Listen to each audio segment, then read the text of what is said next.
Islamic റിപ്പബ്ലിക്കിൻ്റെ 4ാമത്തെ ഖലീഫയാണ് മഹാനായ സയ്യിദുന വ ഇമാമുന അലി ഇബ്നു അബി ത്വാലിബ് അലൈഹിസ്സലാത്തു വസ്സലാം.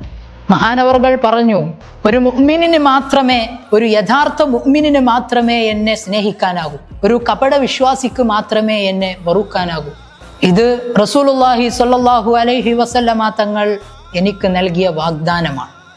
സഹോദരങ്ങളെ, മഹാനായ അലി ഇബ്നു അബി ത്വാലിബ് അലൈഹിസ്സലാത്തു വസ്സലാം മഹാനവർകളെ സ്നേഹിക്കൽ ഈമാനിൻ്റെ അടയാളമാണ്. മഹാനവർകളോട് ഇഷ്ക് വെക്കൽ ഒരു മുഅ്മിനിൻ്റെ അടയാളമാണ്. ഒരു യഥാർത്ഥ വിശ്വാസിക്ക് മാത്രമേ മഹാനവർകളെ സ്നേഹിക്കാനാകൂ.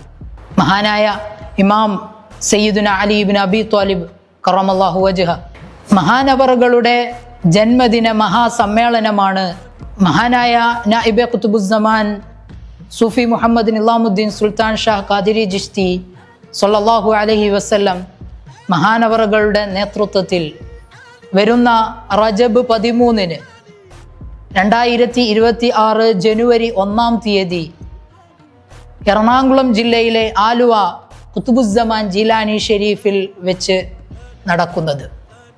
സത്യം, നീതി, സമാധാനം, ഒരേ ഒരു സുൽത്താൻ ഹസ്രത്ത് ഇമാം അലി അലൈഹിസ്സലാത്തു വസ്സലാം എന്ന പ്രമേയത്തിൽ നടത്തപ്പെടുന്ന പ്രസ്തുത മഹാസംഗമത്തിലേക്ക് ഏവരെയും സാദരം സ്വാഗതം ചെയ്യുന്നു, ക്ഷണിക്കുന്നു.